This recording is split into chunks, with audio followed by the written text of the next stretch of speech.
नमस्ते व्यूअर्स, आप सबका स्वागत है मेरे YouTube चैनल फिजियो नीलू में। जैसे आप सबको पता है, मैं स्मॉल वीडियोस बना रही हूँ 9 साल सेवा, सुशासन और गरीब कल्याण में। आज का मेरा ये टॉपिक है, वो है ईज ऑफ डूइंग बिजनेस से कारोबार में लगे पंख। हमारे आदरणीय प्रधानमंत्री नरेंद्र मोदी जी कहते हैं कि एक समय था जब कहा जाता था कि बिजनेस के लिए वाई इंडिया। अब जो रिफॉर्म्स देश में हुए हैं उसके प्रभाव से दिखा है कि उसके बाद कहा जाता है वाई नॉट इंडिया। तो ये बहुत ही अच्छी मतलब पॉजिटिव सुधार है। आज दुनिया भारत के निवेश के लिए एक बेहद आकर्षक स्थान के रूप में देखा जा रहा है। वैश्विक कंपनियां यहां अपना व्यवसाय स्थापित करना चाहती हैं। भारत में ईज ऑफ डूइंग बिजनेस को बढ़ाने के लिए परिवर्तनकारी व्यवस्था और आर्थिक सुधारों के लिए प्रधानमंत्री मोदी के प्रयासों की सराहना की जा रही है। इसके मौजूद और साथ ही नहीं, व्यवसाय और उद्यमियों को भारत में निवेश करने का व्यवसाय स्थापित करने में मदद मिली है। देश के कारोबारी माहौल में सुधार का सबसे बड़ा उदाहरण यह स्टार्टअप में देखा जा रहा है। 2014 में पहले भारत में लगभग 350 स्टार्टअप थे, लेकिन अब पिछले 9 वर्षों में ये प्रोत्साहित होकर 260 गुना वृद्धि हुई है। इसके अलावा देश में आज 100 से अधिक यूनिकॉर्न भी हैं। 2014 के बाद किराए की मांग और लाल फीताशाही की जगह रेड कारपेट ने ले ली है। सरकार जोखिम उठाने वाले कारोबारियों के मार्ग में बाधक नहीं है, बल्कि सक्रियता के साथ उन्हें बल प्रदान कर रही है। भारत के उद्यमी और निवेशक अब व्यापार के अनुकूल माहौल और एक सरकार से खुश है जो सक्रिय रूप से उनकी चिंताओं को दूर और शिकायतों का निवारण करती है। यह अभूतपूर्व बदलाव रेट्रोस्पेक्टिव टैक्स व्यवस्था और एंजल टैक्स को हटाने के साथ साथ कॉर्पोरेट टैक्स का कम करने से ऐतिहासिक निर्णयों के माध्यम से संभव हुआ है। नेशनल सिग्नल विंडो सिस्टम से अब व्यवसाय की जुड़ी सभी तरह की स्वीकृतियां एक जगह पर ही प्राप्त हो जाती है। इसके अलावा मोदी सरकार ने 1500 से अधिक पुरातन कानूनों और हजारों अनुपालनों को निरस्त करके अनावश्यक अनुपालन बोझ को कम कर किया है। इससे भारतीय उद्यमों को अनावश्यक लागत और बाधाएं पैदा होती थी, वो अब कम हो गई है। पारदर्शिता और अनुपालन आवश्यकताओं को कम करने की प्रधानमंत्री का मंत्र एक ऐसी सरकार को प्रदर्शित करता है जो अपने नागरिकों पर भरोसा करती है। करदाताओं की बढ़ती संख्या और रिकॉर्ड टैक्स कलेक्शन में इस भरोसा साफ दिखता है। इसी तरह टैक्स कलेक्शन की प्रतिक्रिया में self regulation, self certification, computer आधारित रैंडम लेबर इंस्पेक्शन और फेसलेस असेसमेंट को बढ़ावा देने के न केवल इंस्पेक्टर राज की कमर टूटी है, बल्कि अनुपालन में भी सुधार हुआ है। ईज ऑफ डूइंग बिजनेस के लिए भारत में प्रयासों में वैश्विक स्तर पर सुधार हुआ है और विभिन्न अंतर्राष्ट्रीय रैंकिंग में लगातार हो रहे सुधार से स्पष्ट है।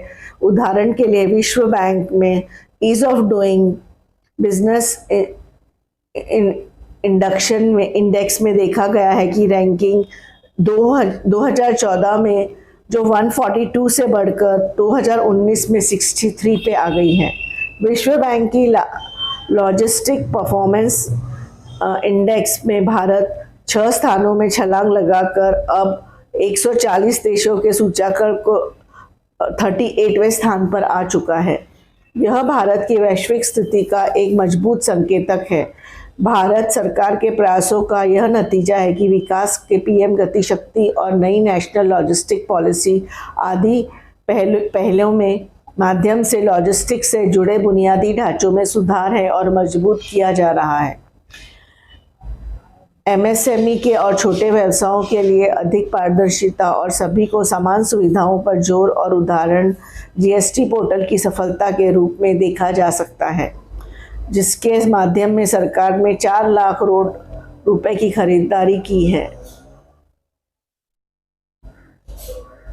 कई सुधारों और ऐतिहासिक फैसलों के अलावा प्रधानमंत्री मोदी ने मानसिक परिवर्तनता को सफलतापूर्वक नेतृत्व किया है। पिछले सरकारों के विपरीत मोदी सरकार ने न केवल उद्यमियों को धन सृजक मानती है बल्कि उनकी राष्ट्रीय विकास की भागीदारी भी मानती है। ईज ऑफ डूइंग बिजनेस में सुधार में ठोस प्रयासों को वेल्थ क्रिएटर्स के पूल को ऐतिहासिक विस्तार हुआ है।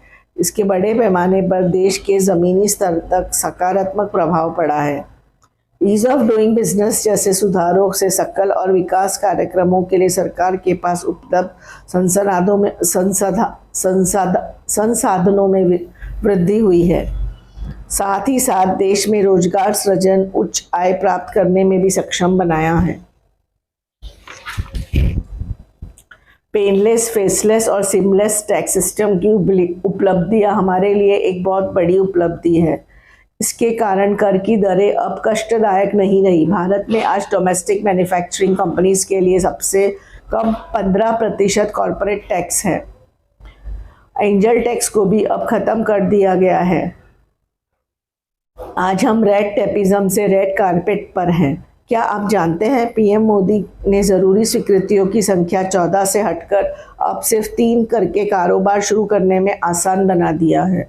2014 के बाद पीएम मोदी ने 1500 से अधिक निरर्थक या पुराने केंद्रीय कानूनों को निरस्त कर दिया है। तो ये सब बड़े काम हुए हैं जो हमारी उपलब्धियां हैं ईज ऑफ डूइंग बिजनेस में।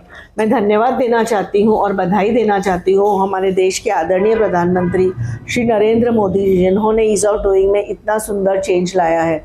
हमारे गृह मंत्री अमित शाह जी, भाजपा के राष्ट्रीय अध्यक्ष श्री जेपी नड्डा जी, महाराष्ट्र प्रदेश के उप मुख्यमंत्री देवेंद्र फडणवीस जी और हमारे यहाँ के अध्यक्ष श्री चंद्रशेखर बावनकुले जी, मुंबई के अध्यक्ष श्री आशीष शेलार जी और मुंबई नॉर्थ के अध्यक्ष गणेश खनकर जी। मैं धन्यवाद देना चाहती हूँ हमारे अभी नवीन निर्वाचित जो कैंडिडेट आए हैं, मैं उन्हें शुभकामनाएं देना चाहती हूँ। 2024 के लोकसभा इलेक्शन के श्री पीयूष गोयल जी जो यूनियन मिनिस्टर हैं। मैं धन्यवाद देना चाहती हूँ हमारे नॉर्थ मुंबई गोपाल शेट्टी जी के खासदार, जिन्होंने गए 10 वर्षों से बहुत ही सुंदर काम भारतीय जनता पार्टी से उत्तर मुंबई में किया है। मैं धन्यवाद देना चाहती हूँ हमारे एमएलए सुनील राणे जी का, जो बोरीवली में बहुत अच्छा कार्य कर रहे हैं। आप हमारे साथ जुड़े रहिए। कृपया चैनल को लाइक करें, शेयर करें। धन्यवाद। जय हिंद।